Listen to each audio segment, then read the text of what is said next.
Healthy Lifestyle with Lorianne. I am Coach Lorianne, America's #1 take action success coach and strategist, empowering, educating, inspiring, and igniting you, or people like you, to take action with jet propulsion. We assist people to find and embrace their life purpose, and that's what we do here to help you kind of dip your toe into different things. And today I'm really excited. You're going to want to hear this episode. Stay with us. We have Drew Boyer on. He is amazing. He's a musician. He's also a financial advisor.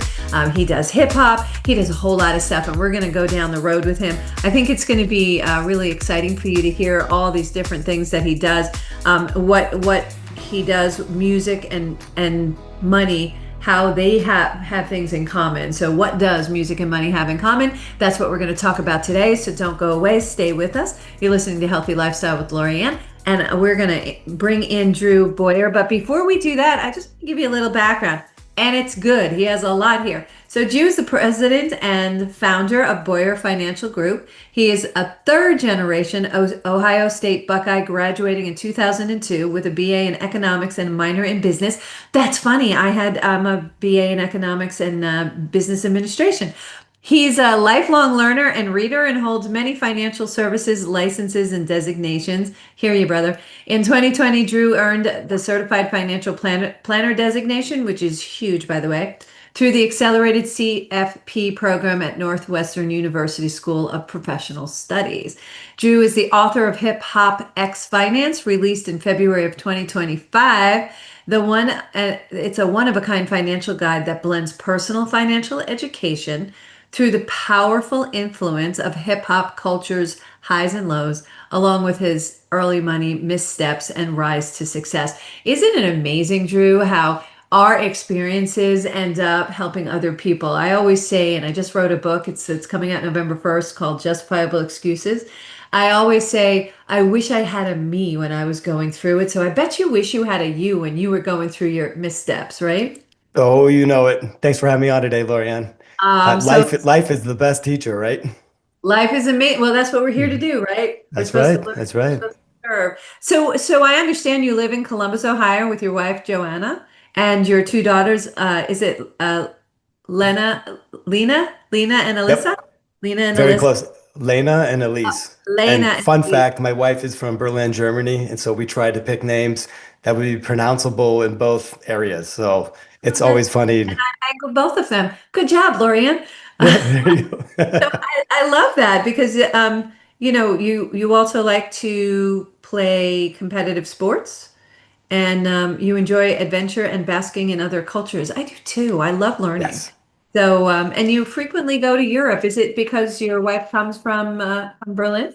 Yeah, exactly. It's her family is in Berlin, and then her brother lives down in Zurich, and then they have family in between there and there, and so we get to go over every summer. It's great. And how did you guys meet? Because I have to know I have everything. lots of bad jokes. I will not say them on here, but we met through a college buddy who was dating her best friend, and it might have been at a tailgate, and I asked her, "Do you have anybody that you could hook me up with?" And Johanna came up, and so I kept persistent. And a few months later, because that was football season, when basketball season came around, she finally came out, and I got to meet my unicorn, and I did not Oh, wait long to put a ring on it. nice. Oh, that's so sweet. That's such a good story. I like that. So It's you in the wrote, book. it's in the book Hip Hop X Yeah, Finance, yeah, right? it'll be in Um, there. Yep. is that on Amazon? Yep. Great. We'll include the link with the episode so you guys could go out and get that because it's an interesting read. So you give financial literacy lessons through musical artists, right? Mhm. Why did you come up with this idea? So when I was in sixth grade, I was a young boy. I didn't know what I was doing yet.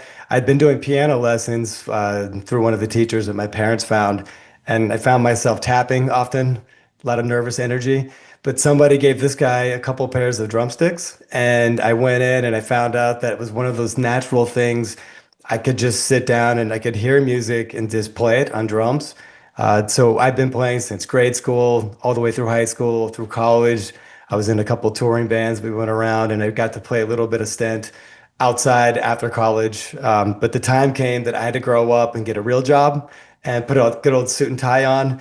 And I went into financial advising. And 20 years in, so a couple of years ago, I kept this reoccurring theme to be creative was coming out, and I was feeling the calling to write. But It how crawls do I back up, mix? doesn't it? Yeah, yeah, it kept there a long time. I never stopped playing, but I didn't start writing about it. And so it came up like, how can I marry these two ideas of music, my first love, and money? Understanding money is my love, so I'm not in love with money. I know how it's a tool and I know how to use it. But how can I bring those two things together? And I kept coming around this idea that music is something, it's a universal language. People share that very openly. And then you get to money. Everybody needs money to pay for things, but no one really wants to talk about it because it's a very private thing. And so, how to try to marry those two ideas? And so, I went back in and looked at all the genres of music that I'm a fan of, which are vast. And the one that really jumped out at me was when I was an impressionable teenager. Hip hop was coming up, Yeah. and there was yeah, right. And it was a very overt. They were expressing with wealth and jewelry and these cars and all the money and the women and everything else. And I'm like, what a great way to go write about personal finance than to pick out each one of those artists that have really made an impression on me and talk about the money behind the music. And so Yeah. that's the way the book and how the idea came about. Amazing, amazing. Yeah, and believe it or not, which you know this, but for our listeners, music is really based in math, as is money. So when you look at that, and I always say when I'm coaching my clients is when they first come to me, I'm like, share your books with me because money never lies. It tells me exactly where you are, who you are, what you're doing, and it also tells me where we need to work, where we need to start working. So Mhm. it's amazing. So, what are some of the biggest financial lessons you think the average person would need to learn, like myself? I would go to the very last chapter in the book, and just so if you're out there looking for it, I kind of tried to make them very funny and catchy titles or reusing it. And so the last chapter is about compound interest. Since it is hip hop, I called it straight out of compound. And there's this phrase out there, and I know you've heard of it before, and many others, that he who understands compound interest makes it, he who doesn't pays it. And so it's one of the easiest concepts that out there to Right. understand. As long as you can get that, that is a big way to start. So I start at the end at that. I love that. So give us an example of how you correlated the math and the hip hop and the music. So an example for me being a drummer, you want like a four Paradiddles? Are we four. going to talk paradiddles? Yes, yes, my dad would be proud that I know Very that. good. Very good. We don't have to do the paradiddles, but just think of like the 4/4 time signature. If anybody knows about music, that's just most common on the radio. It's four beats per measure. Sometimes you get 3/4. It doesn't sound good if it's all over the place. And saving money works the exact same way. It's doing simple, repetitive tasks over and over again and keeping it all at the same rhythm. That has a way better outcome than being all over the place. Like Right. even So it's like jazz. 1, 2, 3, 4, 1, 2, 3, 4, 1, 2, 3, 4, Yeah. as opposed to going, you ever listen to a song? I'm sure you have, and it changes time and it's just like, and you feel like, what the heck just happened? Felt that we use in live music, we call that, having a train wreck. It's Yeah. just like, where did they go? So, Yes. and you keep the rhythm. The drummer is Mhm. the foundation to music. The drummer and the bass player is the foundation, at least from Yep. a singer's point of view. You guys are the foundation. You hold that song together and get that consistency and that rhythm going. So it's really important that you can keep that rhythm going, similar to finances, right? So if 100%. you're Yep. used to putting away money, you keep putting it away. I told my kids, I think my parents my father might have told me this, but once it goes into saving, it's as if it doesn't exist.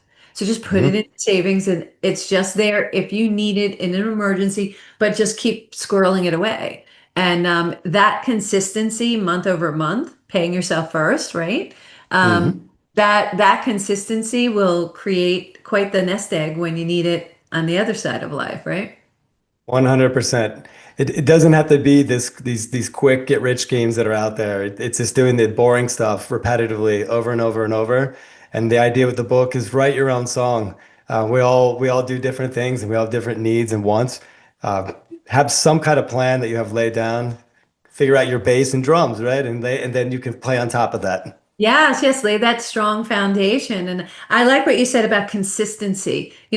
Success is based and success is defined personally. Mm. Success and wealth have very many definitions. So, what the universe, let me rephrase that, what like the advertisers want you to think is wealth and success as is around a lot of stuff. Yes. Wealth and success can be around anything you want it to be. You need to define what success means to you. But that to be successful, consistency is the key. Doing Mhm. what you're supposed to do, having a strategy, having a plan, similar to music. There's a strategy and an equation to write a piece of music, and there's a beginning, a middle, and an end. So even with finances, right? There's a beginning, a middle, Mhm. and end to getting Always. up to your numbers. So you have the long range goal of, I don't know, getting a house. So then you need to reverse engineer it like any other big picture, and then take those steps by putting money aside, right?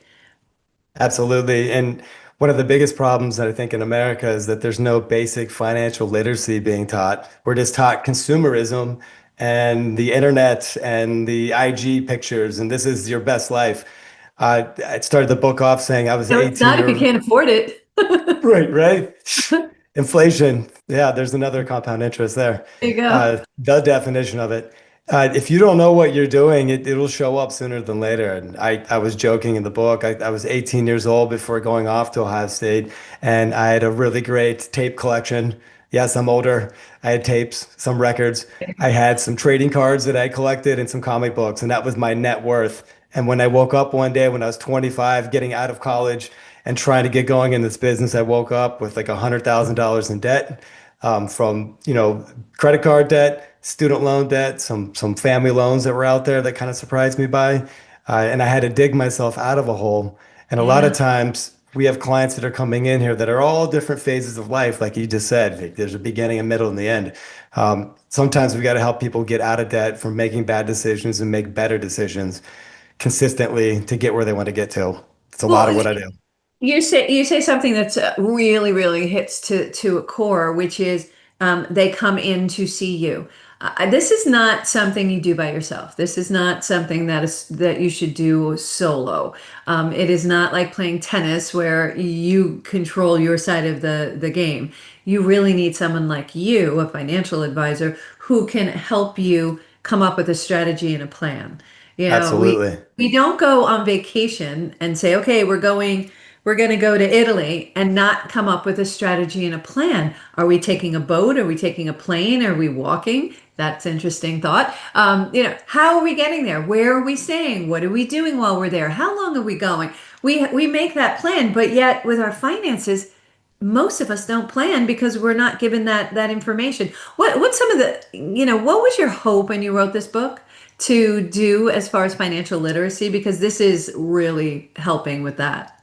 Educate. I wrote it to 18-year-old me as a way that I would have picked this book up and said, "What is this? What is this?" And speaking in terms of somebody that's not in the nitty-gritty or all these acronyms that are in every profession, tell it to me, speak to my head. I had a client said, "I like you because you don't speak over, you speak to Yeah. me." Yeah. Making it understandable and relatable, and I get to pick out hip hop lyrics that are throughout this that are mentioning things, and I'm being some of them I'm using just to use because they're mentioning money, but a lot of it I'm tying together a story about how to understand each part of personal finance. That's from Yeah. getting out of the debt to, do you want to be an entrepreneur? Make sure you're saving like 30% of the money because they don't pull taxes out when you get paid that way. To how do you do an investment? What is an investment? And then ultimately, how do you grow this over time? So it's a journey track by track or chapter by chapter on how to do that. Well, And I I love mix that in my you own. in your own voice, right? Yep. Yeah.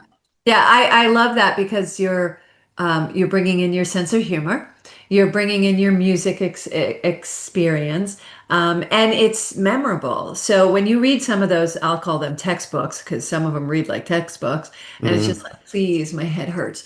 Yeah, I know. It's like, why? And once you have so many acronyms, you just like, well, yeah, I have to keep flipping back and forth. When I need a dictionary to read the book, that's a little too tough for me. It's like, why? Why Yes. do we have to make it? I think sometimes we make it so extreme and we can simplify it. And that's what you did here. You took it and said, hey, here's some examples, and you're going to remember those examples better than you're going to remember the acronym. It doesn't matter. that doesn't matter, right? And what Right. matters is understanding the concept. Kind of like I've mentioned this before, my golf pro. My golf pro teaches me. I am a brilliant when I'm working with my golf pro because he goes, just move this way, just do this, and just do. And when I do, and I follow and I listen to what he says, boom, it's exactly what the where it really where the pedal hits the metal is when I'm out on the course, he's not there. Can I execute it? Do I understand enough to be able to course correct while I'm there? That to me is a really good coach.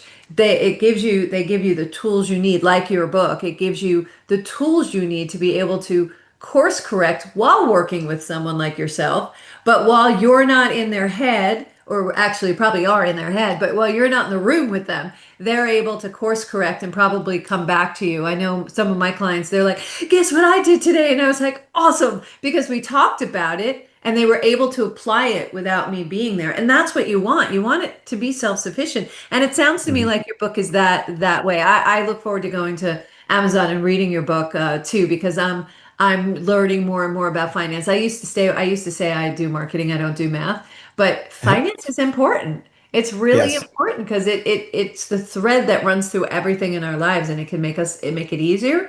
It could work for us, or it could become, like you said, $100,000 in debt, and you're like, oh, what do I do? hmm Yeah, And yeah, we live in a celebrity obsessed culture, consumerism. I wanted to put out these big flashy names that everybody knows of. You don't have to be a fan of the music, but you would have heard of these like MC Hammer. Great yeah, story. That's how I let it off. He got very popular very quick, made lots of money, had good intentions to try to help out everybody he came up with, but you can't employ like 200 people. And when the money dries up and the hits go away, what happens then? And yeah. so I'm trying to use an artist that everybody heard of, give a little bit of a backstory, then a financial lesson, and then actionable takeaways that you can apply to your own life to go out and do it. So you can remember the artist, the lesson, and then what can you do? Yes, taking action. That's near and dear to my heart as a take Of action course. success coach. Yeah, taking that actionable thing is really important. I love that it's relatable because again, you're going to remember the stories. That's a good storyteller, Yeah, and being able to empower them. You work a lot with first responders, I understand, as do I, or as did I I. do. And Yeah, they do. I love our first responders. Thank you all for everything that you do. What kind of financial needs and questions are you seeing in that population of EMS? I mean, they give back all the time, not only of their time and of themselves, but financially they give back as well. Absolutely. The biggest, if I can, you said at the beginning, there's a middle and the end. In the Yeah. beginning right now, what I'm seeing is that there's a lot of student loan debt. There is people that are trying, this is the same as society. They're trying to afford houses right now and save up for them. So there's very few dollars chasing big dreams. And Yeah. so I'm trying to help them be able to budget and set up that correctly. And I've had people that move home and live with their parents for a little bit. And then they said, we got to get out of here and get our own place. And so we're trying to bob and weave as we can with that. And on the other end of the spectrum, a lot of first responders are able to retire out in their early to mid 50s. And one of the big things that we're being told is to keep working till your Medicare age, so age 65. There's about a 10-year gap that they have to go out and try to find some kind of healthcare solution insurance. And it's really, really expensive. It's Yeah. essentially like they get their mortgage paid off. So if you can get a house, get a mortgage, spend your whole career paying it off, and then you're like, yes, I can retire now with no mortgage payment. And they say, gotcha. They're spending a few $1,000s a month just for health insurance till they get to 65. So those are the two biggest things on each end there. And they experience a lot of the same problems we do, but with schedules, if you know their schedules, like working at one unit, two unit, or three, or ABC shifts, some every third year they're working holidays and they don't get to have Yeah. that family time. And so that's tough. And quite honestly, they see a lot of things that you and I don't have to see every day. And I tell Yeah. them, I don't want to meet you while you're on at work. Let's meet off Yes. work. Yeah. Yes, exactly, exactly. Yeah, I'm amazed at what they're able to run towards. I always say I can't do that. I'll help you any other way, but I can't do that. And helping people get from that get that can do. It's okay. I had a financial advisor who was decided to start their own business, and that financial advisor said, "Yeah, I'm going to get an office," and blah. And I was like, "Why? Why? Can you work out of your house for the first however long you want. Mhm. Um, Save that rent and or what have you, as opposed to giving it to someone else. Work out of your house. You're going to meet your clients usually in their house or someplace else. You know people with conference rooms that you can borrow. You can rent those. It's going to be significantly less money. Well, they did that. I believe it was for 2 years, and then started putting money away and is now going to be buying a building, renting half of it out. Those people are going to pay for that building while he utilizes the other part of the building. And voila, he has actually, through his own actions, demonstrated what he can do for other people. So that was a Yes. really exciting process to really get out of that mindset because we have this mindset that we have to look a certain way. And we don't. We don't have to look a certain way. We have to deliver and be um, able to provide those services. But it doesn't necessarily mean you're not good at it if you're not wearing a suit and tie. It Right. doesn't mean it's not good if you don't have this really fancy schmancy office building. Because at the end of the day, you're paying for that fancy schmancy office building you're walking into, Exactly. Be right? authentic, be yourself. Yes. I've learned to never stop learning. I was 5 years in, right around 2008, and I learned I didn't know anything. So I was happy that was a teachable moment. It was terrible to go through, like a lot of people, but that's where I really learned to keep learning and just be your authentic self and be you and do your best you can possibly do. Yeah, well, we none of us know everything, but if we know where to find it, that's the key. I think that's the key there. So we're going to take a short break. You're listening to Healthy Lifestyle with Lorianne. We're here with Drew Boyer. Unbelievable. You need to stick around. So much more to talk about. We'll be right back.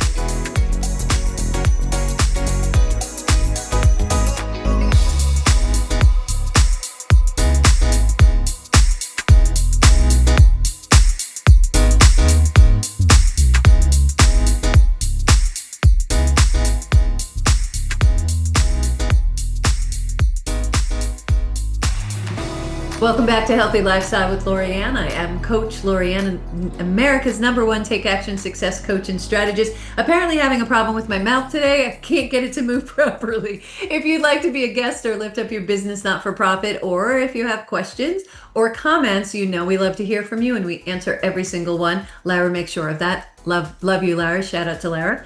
Healthy Lifestyle with LA at gmail.com. That's Healthy Lifestyle with LA at gmail.com. My team loves to help you guys out, and we love bringing on great guests like Drew today, talking about how music and finance went together. He put this great book, Hip Hop X Finance.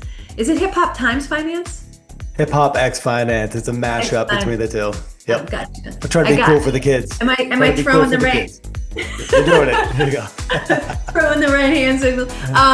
So I love that you have this book. It's on Amazon. The link is with this episode, as is your website, which is BoyerFinancialGroup.com, to talk to you about finances and things like that. But grab this book, read this book, digest this book. It's going to help you, and then speak to Drew about what you should do with your finances. It's so important. It will make your life better. I know my son is going to turn 30. He has been doing 401k. I wish I had done it when I was in my 20s. He put money away. He did. He actually listened. I was like, thank you for listening. Good job, Mom. Yeah, Good job. thank you. And he's seeing the result of it. And he also, it's really fun because now they're just like, well, I don't want to tap into this. So I can do that. And I don't want, and I'm loving that that's coming down. But yeah, he's getting that for Christmas. Oh, shouldn't have said that out loud, but now he He knows. But doesn't that's okay. listen. He won't That's listen this okay. time. No, he better listen. I'll call him up. You better listen. So at the Future Proof Festival this year, let's first talk about Future Proof Festival, right? And Mm. then I want to talk about what you discussed, how after 20 years of business, you decided to heavily lean into your love of music. And I love this circle back because I circle back too. Your love of music to the point of having your music room complete with drum set. And I also want to know how that's going. So what happened? How did this happen? I know music never leaves us. It's part of us. Yes, always. It's the universal language that we all speak. Yeah. And I was saying in the It's earlier, our my happy wife is place, from, right? yeah, it is, right? Like try to find somebody that doesn't like music. I probably won't get along with them much. I love music, playing drums. I can play anywhere in the world, and so when I've been able to travel, even if I can't communicate with them linguistically, we can communicate through music. So I'm sure you've had the same experience as well. Yes, yes. Music actually it emotes different memories. It will bring back different memories. Like I'll hear a song, I'll remember where I was, I remember what I was doing, I remember everything about it. And that's from music. You could do it with scents, with food. But music, there's this rhythm. It goes right to the heart center and it really connects us. I think it's a connector. I think if Oh we yeah. just communicated through music, I think the world would be a better place because then words wouldn't get in the way of what we how we really feel because it just communicates that feeling. That's why I'm like obsessed with underscoring of movies because that underscore really tells you what the director, how the director wants you to feel and really Mhm. connects you with that story, just connects what's going on and makes it better. If you turn the sound down and just watch them, you're not going to get that same effect. If you turn the music part off, if you were able to do that and just listen to the dialogue, it's not going to have that same impact. But that all together, that's good. It's good stuff. Props to those composers just watching it visually and filling in the blanks with music. Amazing. John Williams is probably one of the best known. Uh, Yeah. amazing work. But yeah, that music I've always been in love. Going back to Future Proof, I was there on its second year that they were opening. It Explain was to our at listeners what Future Proof Festival is. Yeah, Future Proof Wealth Festival. I joke that in my industry, a lot of our conferences that they try to get everybody to come to, it's 100% chance of 65 degrees and fluorescent lights and four walls. And so Yes. the idea the idea with Future Proof Festival, I believe the organizers, Matt Middleton and Josh Brown and his group at Red Hills Wealth, were thinking about COVID at that time and how to reintroduce the whole wealth conference. And by bringing it outside, they probably could be more safe being outside. And so they brought that out to the beach. I went the second year, or the first year I saw it on TV. When I went, the musical act closing was Method Man and Redman. And that's when I was like, we're at a wealth festival on the beach and hip hop's here. And I remember seeing Josh on CNBC with a Wu-Tang hoodie. And I'm like, oh, this whole idea of like hip hop and music and teaching money, there's some kind of underlying current. And even with me and my buddies, we remember Chappelle's show back in the day when Wu-Tang was on there. That's back a couple years now. There's always been something there that we would joke around about. So there's something funny about arriving to an appointment and you're bumping some hardcore hip hop and you get out and adjust your tie and go in and talk like a professional, right? So You're the kid and having fun in the car, and then you get out and you do that professional voice. yes. Hello, sir. Yes. That's right. I'm So very that, smart right now. I was yeah, shaking my head in the car, but I'm really smart right now. yes. Getting professional now. And so Future Proof really was the first place that I kind of came together with that one. And that's 2 years ago I went back and Josh was gracious enough to write a forward for me.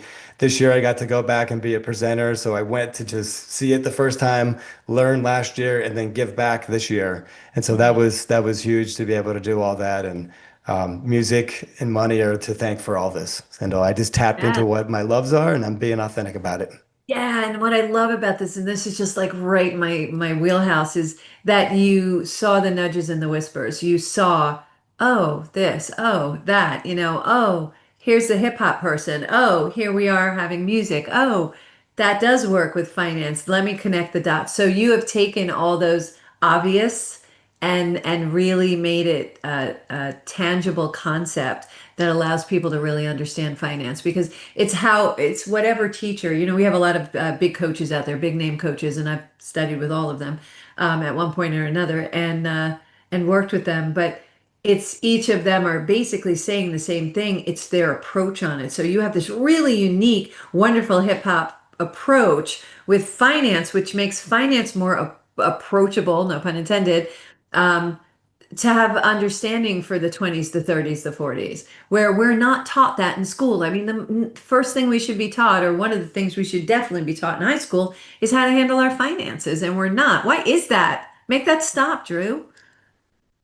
My personal belief, I Yeah. think that the powers that be love for people to stay indebted and you work your whole life and then you think you're getting free and you're not. Then you pay for health insurance, right? You always if inflation goes up every year and your wage doesn't rise with that, then you either have to figure out how to hustle and make more money or you're constantly going to keep working until you can't anymore. So Yeah. waking up and being inquisitive and ask questions around you and connect those dots. You can't teach that in school, I don't think, very well. There's a lot of people that take the tests and know the answers, but can you apply that to real life? Yeah. And life taught me, I woke up, 25 was in a hole. I had to figure it out myself. Being a financial advisor at that point, I'd been taught all these tools. I put them together and put them into practice, and I was luckily able to get out and then share to give back to be able to give back right now in an accessible way. Like get rid of all the acronyms. Just talk about an artist like 50 Cent or MC Hammer or Dr. Dre. Any of these guys, you should be clued into that. It should help you remember them and remember what mistakes they made or what wins they had, and try to replicate that on your own scale. So that's what I've been Well, trying to do. yeah, and you're doing such a good job of it. And well, you have two choices. You can learn by watching someone else's mistake and be able to apply it to your life, or you're going to have to go through those own mistakes. And I prefer the first as opposed to the latter because the first one is less painful and less cost. The other thing you said, which I thought was really interesting, is free. Nothing is free. Somebody else is paying for it. Nobody else should pay for something that we're doing. And I think that's where it comes about contributing back to society and giving back and the importance of giving back. But before we do that, we need to make sure we shore up our foundation, our financial Mm. foundation, so that we're in a good place so we can stand on our own 2 feet, so we can help other people. I don't mean give a hand out, I mean give a hand up. Big There's difference. a there's a Jay-Z line. It's I think don't quote me on this, and I'm not a rapper, I'm a drummer. It says, "I can't help the poor if I'm one of them. So I got rich and gave back. That's the win-win." And so you have to Uh, pull yourself up. You have to help yourself first before you can help other people. 100%, 100%. It's the oxygen mask on first scenario, right? You got to put Yeah. your Hmm. oxygen mask on first before you can help somebody else. Because if you're passing out, that's not going to be any good to Nope. anybody. So, you also work with small business owners. What kind of financial concerns are they bringing to you these days? And dear Lord, how long is this list? Oh, well, the very first one is, hey, I started a business. It didn't go well, or it did go well. And now I did my taxes, and it turns out that no one withheld any of the taxes. And I said, welcome to being self-employed or a 1099 employee. Yeah. Always save 30% so you don't get surprised. And so the game, and I'd done it before, and probably most self-employed, you get that first surprise tax bill that you don't get to keep 100% of what you make, and you now owe a tax bill. And then you're on payments that you got to make, and any new money coming in is going to pay the old tax bill. So that is one of the biggest ones out there. Once you can understand that concept, it's just, how do you incorporate correctly and how do you utilize the system the best to your own? A lot of accountants out there understand there's the tax code is what, 10,000 plus pages, probably more, many more now. But the best way I was explained is that each page is a coupon. If you don't know which one's the to clip, you're going to be paying full price. And so Yeah. what I try to do with small business owners, once they get over the hump and start making some reoccurring revenue and get out of that tax burden, to at least paying it forward, get a team assembled, just no different than a coach. Have somebody that's there to like a CPA or an attorney or financial advisor that can work together to help you give you the best results from your hard work that you're putting into it. Yeah, yeah. When I work with clients, I always one of the first questions I ask is who do they have around them? And Mm, most people, when they first start out, they try to do it all themselves. And I was like, let me just say this: I make suggestions, you make decisions as business people, right? But the first thing I say is there's certain things you don't tangle with, and the tax thing you don't tangle with. So find a CPA, get a financial advisor, and me. And we all work together to help you shore up your business. And then eventually, when you get large enough, you can have a financial department and all that, a finance department and all that good stuff. But in the meantime, especially as a solopreneur, entrepreneur starting a business, is make sure you have those people that you go to and you talk to because, yeah, those steps are painful if you don't do it right. The other thing I see a lot of, and I'm sure you get this a lot, is there people start businesses and they think they need to do all this stuff and it costs lots of money and they're kind of doing the 80-20 rule backwards.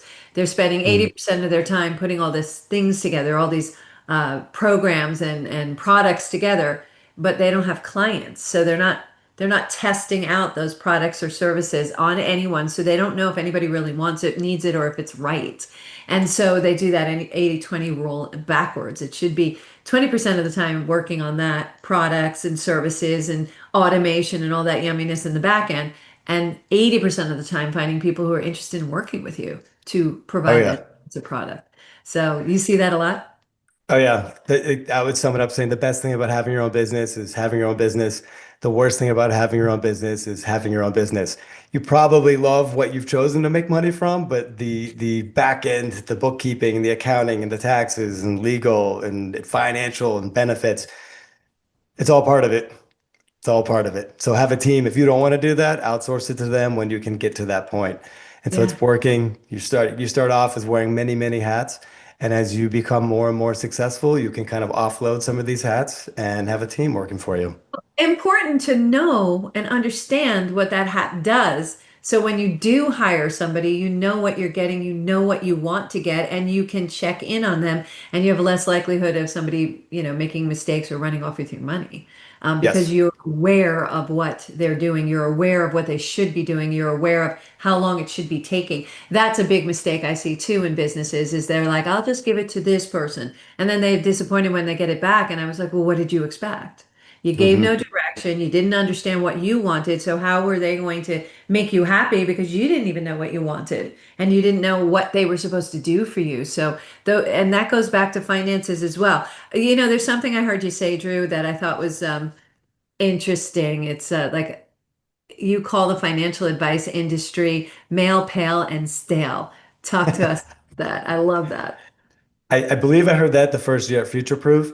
Anybody that's in the industry, and I'm at, I mean, I am that, right? I couldn't do anything about being male, can't do anything about being pale. It's a little hot in here, so I look red, but I don't have to be stale. I can try to be somebody that's a little bit more entertaining and lean into that. I always have leaned in my sense of humor. I've learned an extraordinary amount of wit from the first responders. They are top notch on that. You know Right? that. Yes. They're quick. Yes. So I can't do anything about the first two, but it is very underrepresented from any kind of other categories. It's pretty much older white guys, and it's like the accountant personality. And but I'm happy to say that at events like Future Proof, there's lots of everybody. There's lots of diversity that's there, different ages in there, men and women, lots of diversity, and I think that can only help out. My parallel to that was, well, rappers are usually not male. They're usually male. They're usually not pale, and they're not stale. So it's underrepresented, I think, as a whole as well. It seems to be just black males in it, as much as Yeah. white males would be in finance. And so I thought that was an interesting parallel as well. Yeah, yeah. Isn't that interesting that's the way that we lead? What are you doing to help change this? What you doing? Yeah, so Now? take a fun part of music, mix it up with money, and throw it out there and see what happens, and let the conversations fall out. And I've had so many great conversations about this, and it's been on people's mind the whole time, and they just didn't think to put it together. And so when I did my spin on the circle, bringing music in with money, I wanted to continue doing that and bringing it out. We're kind of in development for doing a college program with the book. And so I would hope that some college students out there that want to learn about basic personal finance will find this something interesting to take. I know I had lots of choices of classes, and I think I would have picked this if I got Yeah, a credit hour or two for it. And then for me personally, I'm trying to widen the funnel out from just hip hop music to every genre of music. And so I'm going to be launching here in the next month or so. It might end up being a podcast, but a blog and then a newsletter, and just me generally making videos on social under the name Sound Returns. And so there's a couple like a double entendre there with sound being music, but also good decisions rooted in good decisions there. And then returns being any kind of, returns on your money or on an investment in learning about finance. And then the triple entendre is, hey, we can talk about an artist that's coming back again, like their sound is returning. Taylor yeah. Swift, anybody? Like I'm a girl Yes. dad two times over, and we've hosted a dance party at least twice the last weekend. So I hope to provide the funnel out and use every artist from Taylor all the way to hip hop as well. So there'll be lots Understood. of great And you stories. and you probably need a lot of sleep at this point. So So, congratulations being girl dad. I want to circle back to something that I had asked you, not really clearly, but you have a music room now, including drums. What are you doing in that music room? I host dad jams. We're technically not allowed to have instruments in here. That's why I have a quiet acoustic guitar up here. But if you saw my drum set up that I have, it's an electronic drum set. Oh, And so sure. for any of you parents out there, if your kids, especially if they're boys or girls, if they want to play drums, get them the electronic drum kit first. It's a really hard on the ears instrument to listen to your son or daughter learn. So if you can just hear little taps, that's the way to go. So we have it's a fully electronic. We plug all into a mixer. We all have headphones on, and then we can hear the great music we're making, and no one else hears anything more than taps. So that's what we're Yeah, doing that's in the great. room back there. That's I had a drum set that I recently gave to a neighbor because I moved, and it had the practice pads on top, the quiet pads, and I was like, "These you will love. You will love me for make sure he uses them." And she was like, "Oh, thank the Lord." And I gave her the cymbals and I went, "Can't help you here." Yeah, Yeah. they're not very good on those, but start your kit off there. If you do get them a regular, normal, the traditional drum kit, make sure they wear ear protection. I screwed up early on that one, so I would say it's a big one. I got tinnitus in the one ear because of it, and just being stubborn and wanting to feel the music better. Put ear protection in, and then maybe have a separate soundproof room if you're going to go that route. Yeah, if you're supposed to feel the music here in your heart and your chest, not in the. Yeah. I did the same thing. My right ear, I have a hard time hearing because I always stood on the right side of the band, and that's where the monitor was or the speaker was. Hmm. So I have hearing issues on my right side for the same reasons. And I was like, no, I'm not gonna. I don't need that protection. Yeah, I did. Yeah. So I so regret it. lesson learned. Lesson learned. So you have two young daughters, you mentioned that, and as the world continues to evolve, how do you think they're going to be receiving financial advice and what will they want to know? So I practice what I preach, and a lot of ideas I give to my clients, and hopefully anybody listening today. It doesn't cost anything to add your children on if you're responsible with your credit. Add them on as authorized users on credit cards.